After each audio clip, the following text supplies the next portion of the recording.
Even as a father in midlife, I sort of felt that way. I have 4 kids and a lovely wife, fabulous family.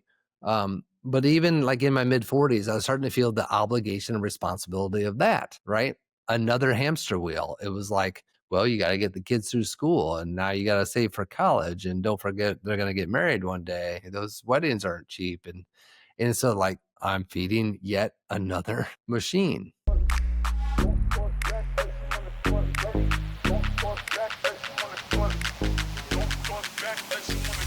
If you're a man in his 40s or 50s, you might be asking yourself, how do I get off this hamster wheel? It makes sense. You might have been on this hamster wheel for 20 to 25 years now. It could be all you know. You've been doing it for so long. Like, how could you possibly do something else? And I can relate. I can definitely relate to that because I founded my own business, my own agency. I had that for 22 years. And, when I started, it was just me. But then I added an employee and I added a couple more.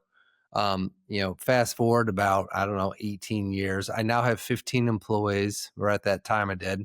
And I have a 5-year lease, which if you add up, what that means, it was approaching $1 million obligation. I had over $1 million payroll. And what I started and what was a lot of fun for a long, long time suddenly became a lot of responsibility.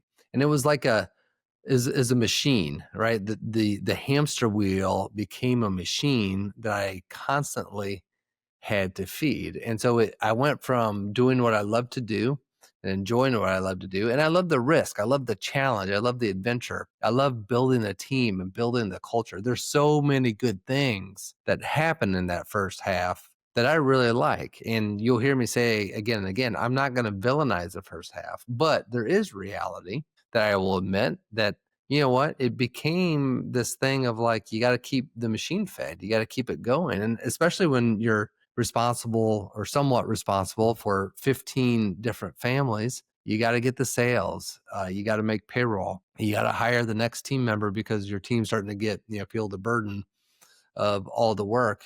So that the best analogy of that, of the hamster wheel, I guess that's the best analogy, but is this machine that must be fed. So how do you get off that hamster wheel? And because here's what I think the challenge is. It's a couple of things. One, it's in our DNA. Like, we're hardwired to perform and to achieve and success. And we take all these cues from society, right? To say, hey, this is what you should be doing as a man. This is the type of achievement. And you read Inc. magazine and Fast Company, and you look at social media, and you're like, even when you're achieving, and I was achieving and succeeding at a pretty good clip. But then I'd see, the $1 billion company, or I'd see the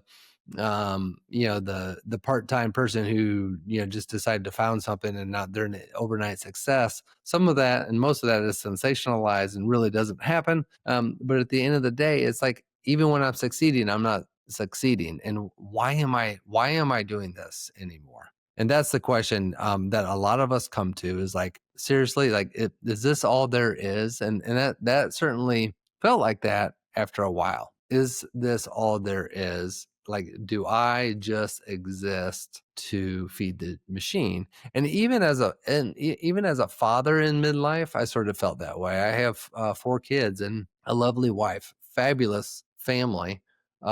But even like in my mid 40s, I was starting to feel the obligation and responsibility of that, right? Another hamster wheel. It was like, well, you got to get the kids through school and now you got to save for college, and don't forget, they're going to get married one day. Those weddings aren't cheap. And so, like, I'm feeding yet another machine. So, but we have this mentality of that's what we're supposed to do. And so we keep doing it indefinitely.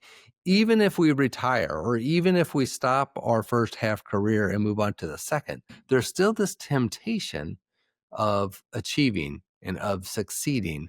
And my value is I must achieve some great next goal. What if we didn't have to do it that way? What if there was a different way?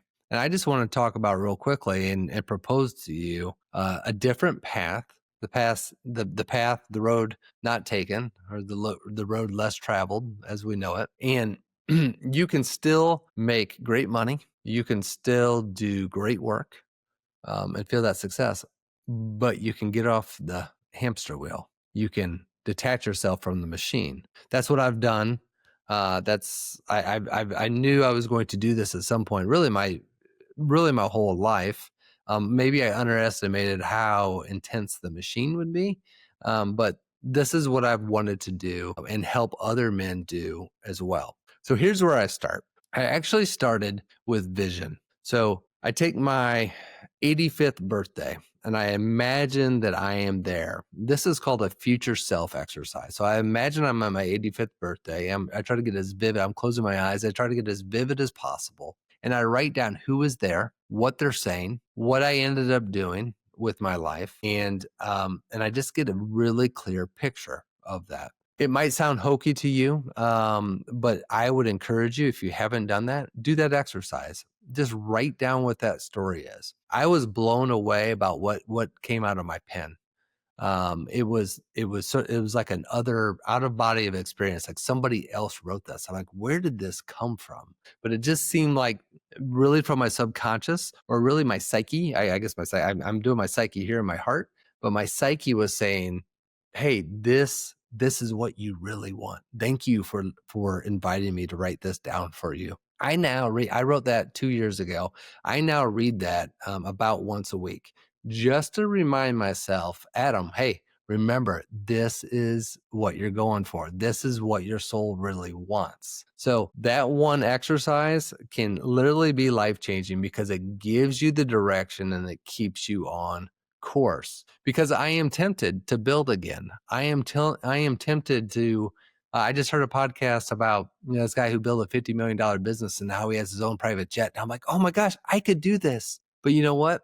I don't want that. I don't want the machine again. I do not want the machine again. Here's what I want. First and foremost, I want to do work that I love to do. I would love it to be work optional, but I feel like whether it's work optional or I have to work, I'm going to work anyway. And I want it to be work I love to do. It's going to be a machine I don't have to feed. The only machine I'm going to feed is me and my family.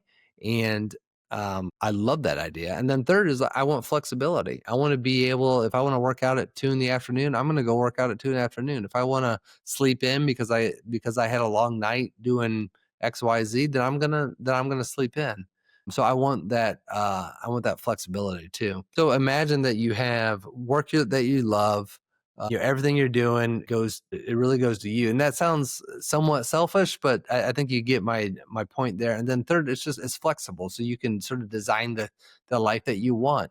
And the table stakes is you're making enough money to fund that lifestyle. So it's really about funding this adequate lifestyle, quality of life, but doing it in a way and it's work that you love and it's flexibility. All right. So I talked about the future self exercise. Then the second, I think, most important thing is purpose, is understanding your unique gifts, your makeup, your personality, your strengths. All of that goes into purpose. Purpose is about utility. It's about what you were made to do and what you're going to bring the world. I have a 2-word purpose assessment that gives you the essence of that. I can put that in the show notes below or in the notes below. I would love for you to take that. But if you get your purpose down and you get this vision, this future self vision nailed down, that keeps you on the guardrails because life is going to keep trying to knock you off. It's amazing the messaging that we have that says you should be doing this, you should be doing this, or a man provides, a man succeeds, a man climbs. You know what? The first half, a man does all that. In the second half, the smart man, the balanced man is doing work he loves, work that fulfills him, work that makes an impact, work that provides for the family, no doubt, but brings a ton of fulfillment. So if you want to get off the hamster wheel, what I would encourage you to do is do that future self exercise, do purpose work. I have my book here, The Life That Matters Manifesto. I don't know if you can read that. That has all the exercises in it to live a life that matters, to get off that hamster wheel, to stop feeding the machine. and live the life that you want. Thanks for listening. Hope to see you next time.